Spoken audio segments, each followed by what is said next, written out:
Ahora sí. Enseñar a los otros a aprender a desaprender.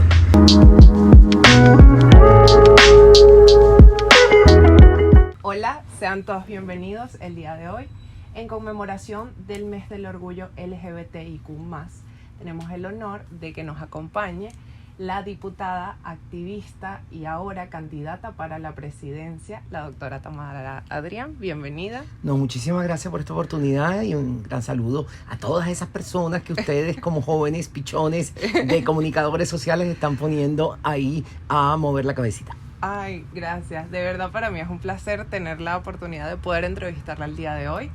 De hecho, tuvimos la oportunidad de encontrarnos en la marcha el domingo pasado y me gustaría saber cómo usted se sintió y cómo vivió esta movilización al ser la segunda marcha que se lleva a cabo después de la pandemia. El 2 de julio se llevó en Caracas la segunda marcha, como dices tú, después de la pandemia, y es la 22ª que tenemos en Caracas.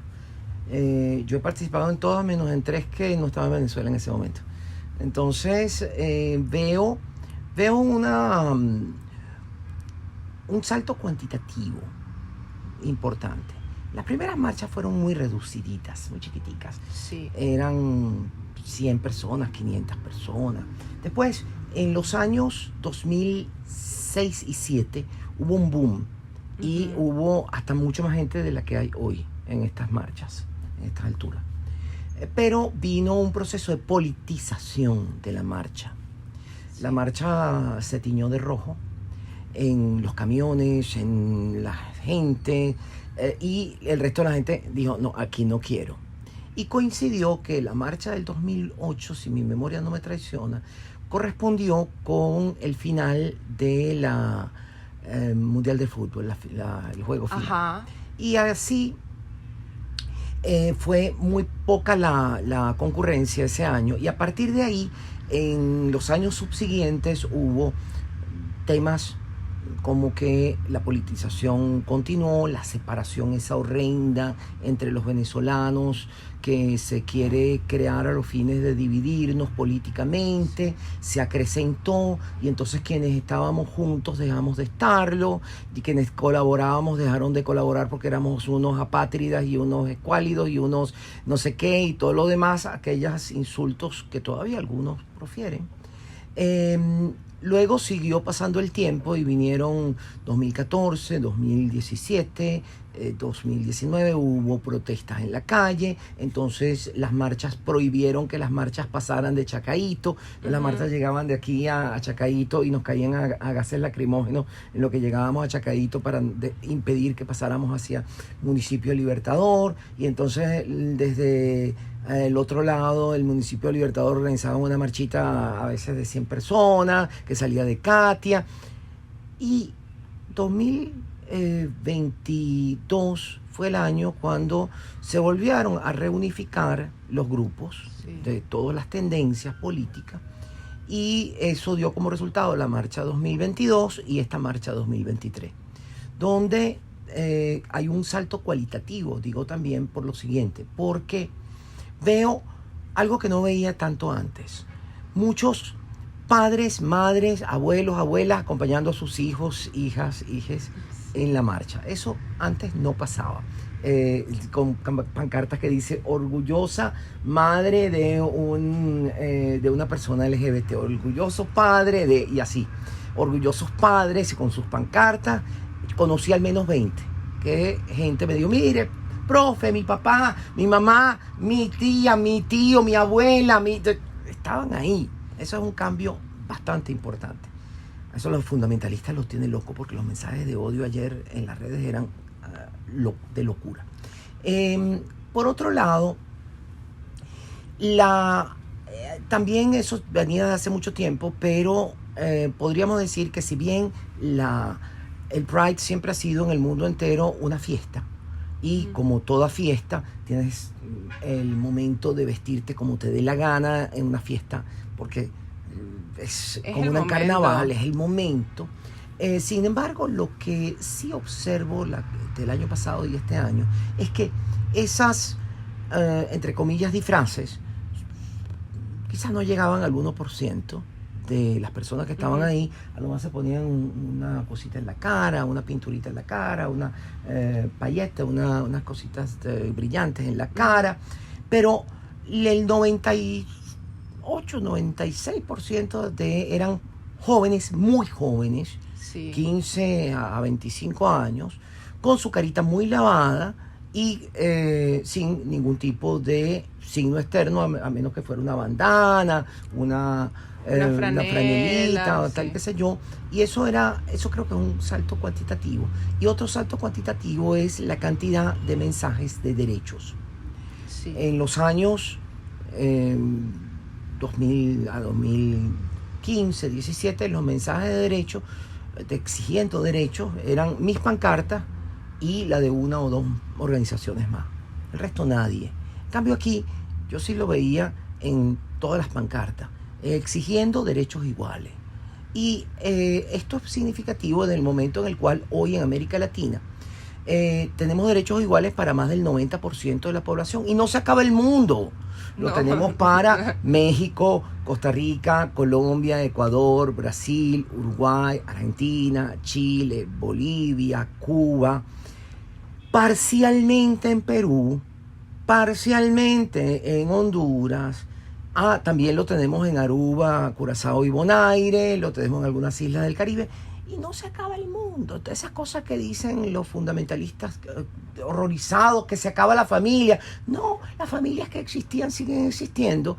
Las familias que no tenían derechos pasan a tenerlos y todo el mundo tiene derechos. Y no se acaba el mundo, sí. Solo que las familias son plurales. Exactamente. Hay una frase muy bonita, que ahorita no recuerdo quién la dijo, pero me parece importante, que el Pride es la fiesta de los que no eran invitados a la fiesta. Eso está muy bonito. Y yo vi una que en la discusión del matrimonio igualitario en Francia. Ajá. Porque ahí los católicos, sobre todo, porque los protestantes allá no tienen tanta visibilidad, tenían una serie de marchas de odio con todas esas cosas que siempre dicen, que si la familia, que si no qué, que si los niños, que si toda esa mentira, porque en realidad eso no existe. Quienes quieren adoctrinar son ellos, quienes quieren negar son ellos, quienes quieren evitar que las personas existan son ellas, y quienes quieren expulsar de sus familias a las personas LGBT son ellos. Pero bueno, en fin, la pancarta era buenísima. Decía: yo no sé cuál es el problema de los cristianos con las familias diversas, si Jesús tenía 2 papás y es hijo por inseminación artificial. Es totalmente cierto. Y yo digo, wow, esta pancarta es un misil por debajo de la línea de flotación de la intolerancia. Muy sharp, muy bien pensada. De hecho, siguiendo con esa línea, tuve la oportunidad de ver el agradecimiento que sienten muchas personas por la labor que ha hecho desde hace más de 10 años. Y me gustaría saber en qué momento decidió utilizar este activismo para incursionar en la política. No sé si fueron cosas que vinieron de la mano o una la llevó a la otra. Mira, yo empecé a incursionar en política tan temprano como el 2005. ¿Por qué? Porque siendo sociedad civil, siendo abogada primero, siendo sociedad civil, me di cuenta rápidamente de los límites que tenía el activismo jurídico, es decir, el litigio estratégico, y el activismo sociedad civil en un país donde no existe el Estado de Derecho. Y ya desde ese mismo momento, en 2002, 3, 4, 5, era evidente hacia dónde íbamos y cómo íbamos a destruir y cómo se estaba destruyendo el Estado de Derecho. Entonces, en el año 2005, yo recogí firmas para postularme por iniciativa propia a la Asamblea Nacional. Sucedió, ahí las tengo todavía como recuerdo, en una carpeta en el archivo, que yo no me postulé finalmente, no escribí mi candidatura, porque en aquel tiempo el Tribunal Supremo de Justicia dictó otra decisión, de estas célebres decisiones que van limitando los derechos políticos, bueno, todos los derechos humanos, que estableció que no había protección jurídica de las minorías en materia electoral. Eso significa que lo que existía hasta ese momento, que era la representación proporcional de las minorías, desapareció, que fue lo que le permitió, por ejemplo, al Partido Comunista tener participación en el Congreso de la República, o al movimiento al socialismo, o al propio MIR, en los años, durante toda la democracia. Y eso generó que no tenía ningún sentido participar, porque lo que estableció el Tribunal Supremo fue un sistema de mayoría. El que gana, gana todo. Y en consecuencia, al eliminar la representación proporcional de las minorías, una persona por iniciativa propia o con un pequeño partido no tiene absolutamente ninguna posibilidad de participación, como luego se fue viendo en la medida en que hay unidad, se logra la supermayoría. Y eso fue lo que pasó.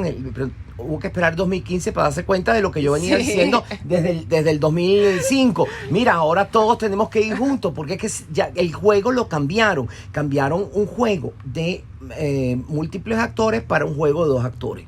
Exactamente. Sí, algo que dijo cuando le realicé la primera pregunta, que me gustó bastante, fue el tema de que vio muchas madres, muchos padres, muchas personas apoyando a su familia que son miembros de la comunidad.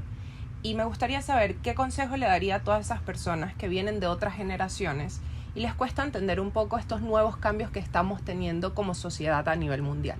Fíjate que yo te voy a corregir tu pregunta, porque yo creo que Venezuela no es más intolerante que Colombia, que México, que Ecuador, que Perú, que Chile, que Brasil. No lo es.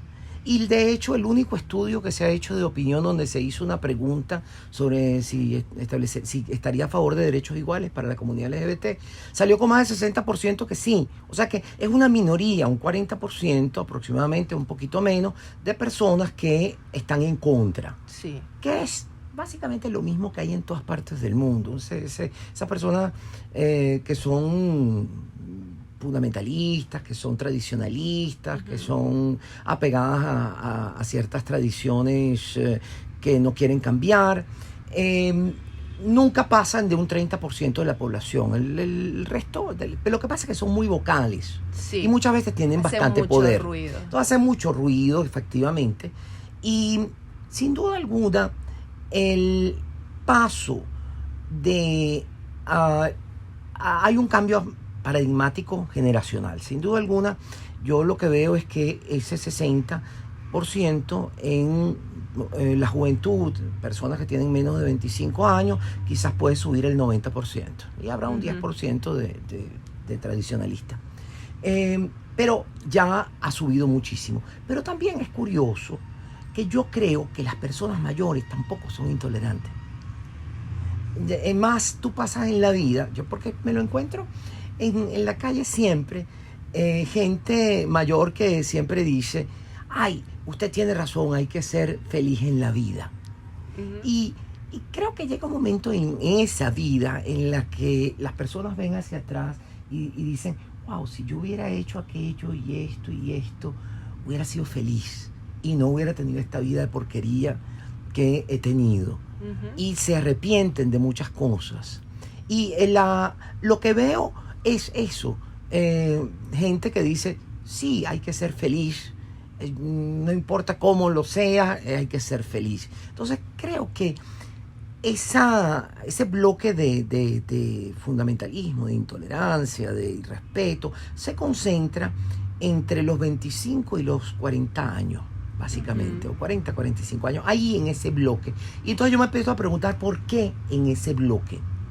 Bueno, porque están haciendo familia, porque muchos de ellos inclusive han negado su propia sexualidad y se han casado, porque además una cosa, la homofobia siempre está relacionada, al menos un 50% de los casos, con temas de su propia sexualidad, negación de su propia sexualidad. Entonces aquellas personas que son súper homófobas, ¿para qué tal? ¿Qué sé yo? En 50% de los casos están negando su propia sexualidad y la estaban, en otros 50 simplemente los educaron mal y los educaron para el odio.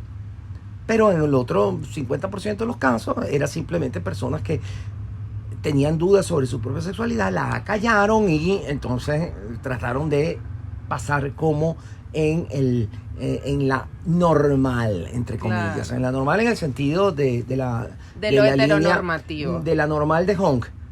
de la campana de Onk. No sé si la han estudiado alguna vez, que es una campana de